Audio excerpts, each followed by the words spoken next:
요한복음서 20장 1절에서 9절. 주의 첫날 일찍 아직 어두울 때에 막달라 마리아가 돌 무덤에 와서 돌이 무덤에서 옮겨진 것을 보고 이에 달려가서 시몬 베드로와 예수님께서 사랑하신 다른 제자에게 나아가 그들에게 이르되 그들이 주를 돌 무덤에서 옮겨다가 어디에 두었는지 우리가 알지 못하노라 하니라. 그러므로 베드로와 그의 다른 제자가 나아가 돌 무덤으로 가니라. 이처럼 그들 둘이 달려갔는데 그 다른 제자가 베드로를 앞질러 달려가서 먼저 돌 무덤에 이르렀더라. 그가 몸을 구부려 안을 들여다보고 아마포가 놓인 것을 보았으나 아직 들어가지는 아니하였더라. 그 뒤에 시몬 베드로가 그를 따라와서 돌 무덤에 들어가 보매 아마포가 놓여 있고 또 그분의 머리 주변에 있던 수건은 아마포와 함께 놓여 있지 않고 함께 개인 채 한 곳에 따로 놓여 있더라. 그제야 돌 무덤에 먼저 왔던 그 다른 제자도 들어가서 보고 믿었으니 이는 그들이 그가 반드시 죽은 자들로부터 다시 일어나야 하리라 하신 성경 기록을 아직 알지 못하였기 때문이더라. 아멘. 금년에는 어느 해보다도 미국, 우리나라, 세계적으로 격변의 시대인 것 같습니다. 천지개벽할 일들이 많이 일어나고 있습니다. 특별히 미국의 관세 정책은 세계를 놀라게 하지만은 저는 잘하고 있다고 생각을 합니다. 또 그 외에 모든 곳에서 병들고 썩은 부분을 도려내기 위해서 지금의 아픔을 감수하는 트럼프의 행적은 큰 호응을 받고 칭찬을 받을 만하다고 생각이 됩니다. 좌파들은 지금 이거를 기를 쓰고 막고 있습니다. 그리고 기독교 내의 극소수이지만은 트럼프를 적그리스도 세력으로 보는 견해가 있습니다.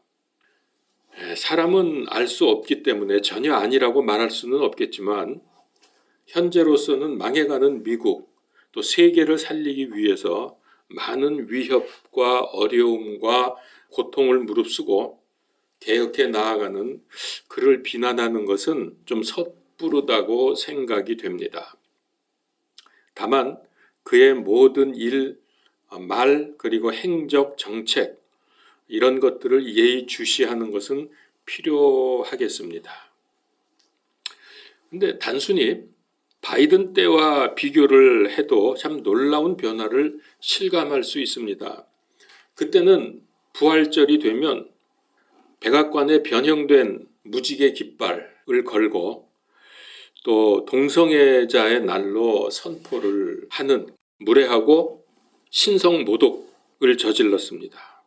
그러나 올해는 백악관이 정면에 부활하신 예수 그리스도 그리고 양쪽의 성조기를 계시했습니다. 그러면서 트럼프는 이런 메시지를 냈습니다. 우리 주님이시며 구세주이신 예수 그리스도 죽음을 이기시고 우리를 죄에서 해방시키셨으며 모든 인류를 위해서 천국문을 여신 살아계신 하나님의 아들의 십자가형과 부활을 기념하며 기독교인들과 함께 기도한다. 아주 멋진 메시지죠.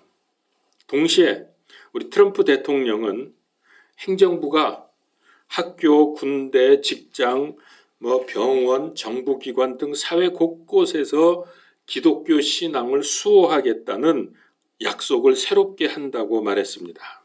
특별히 종교 자유의 권리를 지키고 생명의 존엄성을 옹호하고 공공 영역에서 하나님을 수호하는 데 결코 흔들리지 않을 것이라고 말했습니다. 참 멋있게 생각됩니다. 이건 단순히 의례적인 선언을 넘어서서 그의 행정부가 추구하는 가치를 분명히 드러낸 것이다 로 보입니다. 여러분 아시는 대로 작년도 2024년도에 암살 시도에서 총알이 트럼프 대통령 그 귀 끝에 살짝 스치고 지나가서 사람 남지 않았습니까? 고개를 돌리는 순간 총알이 날아왔죠. 그때 트럼프 대통령은 이렇게 말했습니다. 하나님께서 살려주신 기적이라고 했습니다. 그러면서 더욱더 그 전에도 그렇지만은 더욱더 믿음을 적극적으로 드러내고 있습니다. 사람은 살면서 여러 가지 사건들, 또 일들, 많은 문제들, 어려움, 고통, 슬픔을 만나지만은 그런 게 와도 어찌어찌해서 넘어가면서 살고 있습니다. 그래서 문제를 만나면 세상 사람들의 지혜는 이겁니다. 거기 얽매이지 말고 이 또한 지나가리라. 이런 삶의 지혜를 배워야 한다고 가르칩니다. 맞는 말입니다. 근데 그래도 전혀 소망이나 회복의 기미가 보이지 않고 회복할 수 없고, 그리고 이 또한 지나갈 거라는 소망이 없고 완전한 절망 상태에 빠지게 하는 것이 있습니다. 그것은 죽음입니다. 죽음은 더 이상 다른 방법을 쓸 수가 없기 때문입니다. 사람은 누구나 반드시 죽습니다. 그래서 죽은 사람이 살아났다고 하면 믿으려고 하지 않습니다. 왜냐하면 사람들이 죽음을 경험할 수 있는 것이 아니기 때문에, 죽음을 경험하면 다시 살아나서 뭐 죽음은 이렇더라, 죽을 때 느낌이 어떻더라, 이런 말을 할 수가 없어요. 그건 경험이 되지 않는 겁니다. 드물게 임사 체험으로 죽음의 문턱에서 살아났다고 해도 뭐 얼마 안 있으면 죽습니다. 그런데 성경은 예수님께서 부활하셨다고 증거합니다. 하나님께서 성경을 통해서 말씀하셨고 또 예수님의 제자들이 목숨을 걸고 부활을 증거했습니다. 그리고 교회는 2000년 동안 지금까지 예수님의 부활을 가장 중요한 사실로 증거하고 선포해 왔습니다. 그리고 우리가 지금 여기에 그 일, 부활의 증인으로 여기에 있습니다. 너희가 어찌하여 살아계신 분을 죽은 자들 가운데서 찾느냐? 예수님께서 여러 번 예언을 하셨지만은 믿지 못하는 제자들에게 책망에 가까운 말씀을 하셨습니다. 너희가 어찌하여 살아계신 분을 죽은 자 가운데서 찾느냐? 근데 교회 안팎에서는 아직도 이 제자들처럼 산 자를 죽은 자 가운데서 찾고 있는 사람들이 한둘이 아닙니다. 죽은 자의 부활은 절대 불가능하다고 고집하는 사람들이 바로 그들이고, 또 그들은 예수님의 부활을 합리적으로 설명하기 위해서 그럴듯한 논리를 펴니다. 예를 들면 이렇습니다. 가장 오래된 말이 예수님의 시체를 훔쳐갔다, 그리고 부활했다고 하는 거죠. 또 까무라쳤다가 무덤의 냉기에 의해서 깨어났다고도 합니다. 또 제자들이 예수님을 너무 그리워하다가 살아계신 것처럼 착각했다, 뭐 이런 웃기지도 않는 논리를 붙입니다. 그런데 이런 헛소리를 비단 불신자들만 하는 것이 아닙니다. 믿는 사람들 중에도 예수님 부활에 대해서 아주 막연하게 그냥 부활이라는 구호 정도로 생각하는 사람들이 있는가 하면, 유명한 신학자들은 이것 때문에도 유명해지긴 했어요. 예수님의 부활을 죽음의 공포가 떠나지 않는 세상 사람들에게 용기와 희망을 주기 위해서 필요한 교리다, 이 정도로 치부해버립니다. 이런 말을 합니다, 이 신학자들이. 그러니까 위로해주기 위해서 부활했다고 교리를 만들었다는 거예요. 자, 이런 신앙은 철저하게 자기중심적이고 현세중심적인 사고방식입니다. 예수님께서 하나님이심도 창조주이심도 믿지 못하기 때문에 그렇게 생각하는 겁니다. 미국의 매사추세츠주의 한 초등학교에서 부활절을 앞두고 선생님이 숙제를 내었습니다. 계란 모양을 한 빈 플라스틱 껍데기를 하나씩 주면서 여기에 뭐든지 생명이 있는 것을 담아오라, 그렇게 숙제를 냈습니다. 그래서 아이들이 이제 뭐 꽃도 넣고 나뭇잎도 넣고 곤충도 넣고 움직이는 것들도 넣고 뭐 이렇게 해서 가져왔습니다. 그런데 탐이라는 아이가 있었는데 빈 껍데기를 그대로 가져왔습니다. 아이들은 비웃었고 선생님이 정색을 하면서 물었습니다. 너는 왜 숙제를 해오지 않았냐? 선생님, 저는 생명을 준비해 왔는데 살아있는 것은 갇혀 있을 수 없기 때문에 나가버렸어요. 예수님의 빈 무덤이 부활을 증명하듯 빈 껍데기는 생명을 말하고 있어요. 여러분 그럴듯합니까? 근데 이 아이 탐은 굉장히 몸이 병이 많아서 늘 힘들어했던 아이인데 그 일이 있은 이후로 10달 만에 숨을 거두었습니다. 그의 장례식 날의 관 앞에는 부활 신앙을 가졌던 이 탐의 소망을 기리면서 꽃 대신에 플라스틱 빈 계란 껍데기가 놓여졌습니다. 자, 그러면 우리가 예수님을 죽은 자 가운데서 찾으면 안 되는 이유를 보겠습니다. 성경에 의해서죠. 첫 번째는 예수님께서는 생명 자체이시기 때문입니다. 예수님은 자기가 생명이라고 말씀하셨습니다. 나는 부활이요 생명이니, 나는 길이요 진리요 생명이니, 자기가 생명이래요. 생명은 죽음보다 강합니다. 죽음은 생명의 적수가 될 수 없습니다. 사도행전 2장 24절에 보면 하나님께서 그를 사망의 고통에서 풀어 살리셨으니 이는 그가 사망에 매여 있을 수 없었기 때문이라. 큰 물고기가, 이 큰 물고기는 고래일 것입니다. 거의 확실하죠. 큰 물고기가 요나를 삼켰지만은 그는 뱃속에서 죽지 않았기 때문에 결국은 물고기가 토해내고 말았습니다. 이와 같이 죽음이 생명이신 예수님을 무덤 속에 가둘 수가 없었습니다. 그래서 요나 사건은 십자가 죽음과 부활의 예표이고 또 예수님도 서기관과 바리새인들에게 이런 말씀을 하셨어요. 마태복음 12장 39절 40절 그분이 그들에게 응답하여 이르되 악하고 음란한 세대가 표적을 구하나 선지자 요나의 표적 외에는 아무 표적도 그 세대에게 주지 아니하리라. 요나가 밤낮으로 사흘 동안 고래 뱃속에 있었던 것 같이 사람의 아들도 밤낮으로 사흘 동안 땅의 심장부에 있으리라. 예수님은 생명이십니다. 두 번째는 예수님을 죽은 자 가운데서 찾으면 안 되는 두 번째 이유는 예수님께서는 자기가 다시 살아날 것을 생전에 여러 번 예언하셨습니다. 부활을 미리 말씀하신 이유는 부활을 믿게 하려는 이유가 있지만은 또 한 가지 중요한 이유가 있습니다. 그것은 부활이 우연한 사건이 아님을 알게 하기 위함입니다. 부활하셨는데 이게 어떻게 잘못해서 관이 흔들렸다 그런 경우 있죠. 장례식 치르는데 일어났다고 하는 사람도 있고 그러는데 그렇게 우연한 일이 아니라는 거예요. 미리미리 다 말씀을 해 놓으셨어요. 이거는 계획된 사건이다. 이거는 하나님의 능력이다. 이거를 보여주는 거죠. 근데 제자들이 부활을 믿지 못하고 무덤 속에서 예수님을 찾았던 것도 사흘 만에 다시 사신다고 하신 말씀을 믿지 못했기 때문입니다.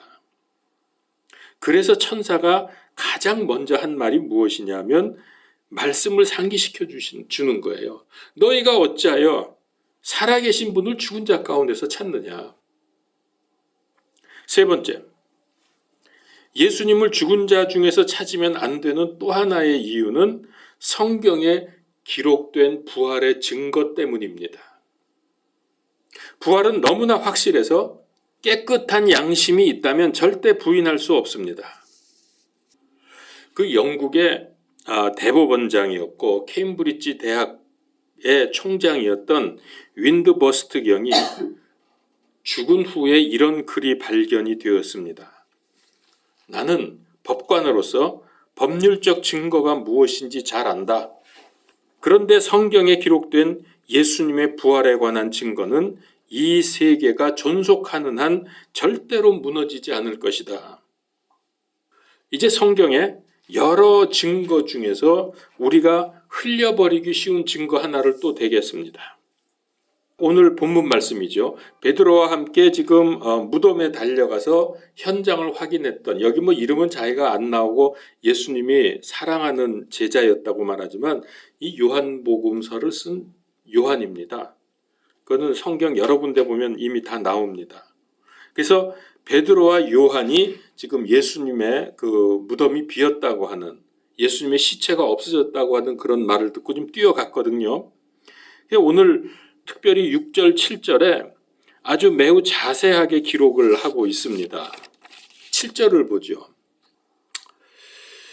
또 그분의 머리 주변에 있던 수건은 아마포와 함께 놓이지 않고 함께 개인 채 한 곳에 따로 놓여 있더라. 여기 중요한 사실은 아마포와 수건의 상태와 위치입니다. 예수님은 십자가에서 내려져서 씻기고 그 다음에 목 아래 몸을 싸면서 그 가져온 것들이 있지 않습니까? 모량과 침약 이런 것들을 배합한 재료를 그 속에 채워 넣었을 것입니다. 이건 뭐 그 당시 늘 그랬으니까. 그리고 머리는 수건으로 감겨졌습니다. 부활을 믿지 못하는 사람들의 말처럼 만일 누군가 예수님의 시체를 도둑질해 갔다면 수건과 아마포가 모두 없어졌든지 아니면은 어지럽게 흐트러져 있었을 것입니다. 근데 이게 아주 잘 개어져 있다 그랬거든요. 또 만일 예수님이 기절했다가 깨어났다면 아마포 그 천이 굉장히 질기잖아요. 그거를 칭칭 감아놨는데 자기 힘으로 풀고 나올 수 있었을까? 그런데 요한이 본 것은 뭐냐면 이런 것들이 아주 깨끗하게 잘 개어져 있다고 했습니다. 이것은 매우 중요한 사실을 암시해 줍니다. 예수님께서는 부활하실 때에 아마포를 풀어 주어야만 일어날 수 있는 시간과 공간의 제약을 받는 몸으로 부활한 것이 아니라는 거죠. 그분은 신비한 영적인 몸으로 살아나셨던 것입니다.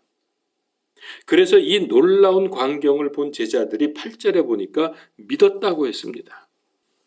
예수님의 부활은 엄연한 역사적인 사건입니다.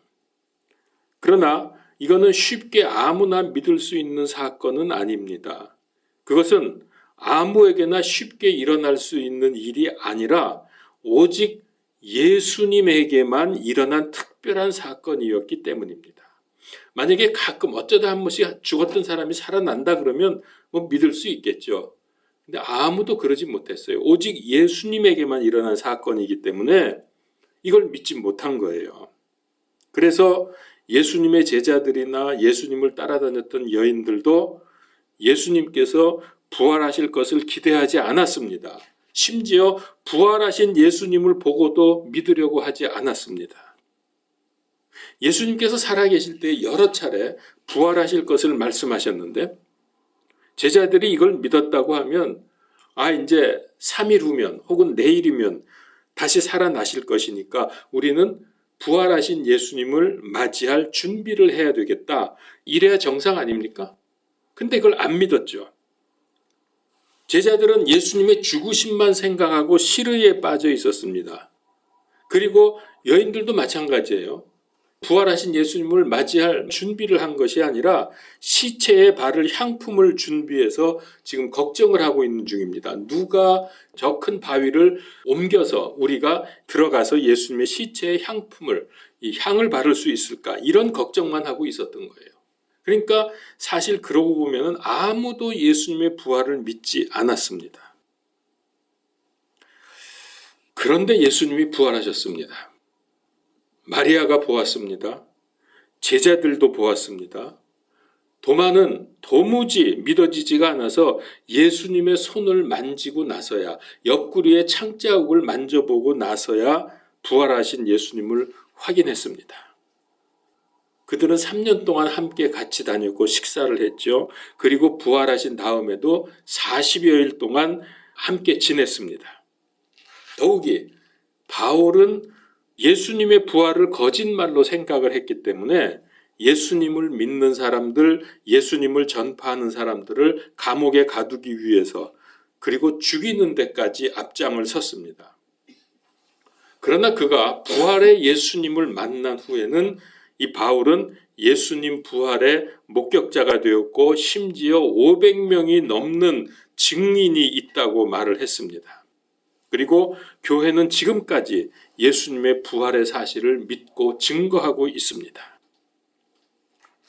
교회 역사상 예수님의 부활을 믿지 못해서 부활을 여러 가지 형태로 부정하거나 왜곡시켰던 무리들이 있었습니다.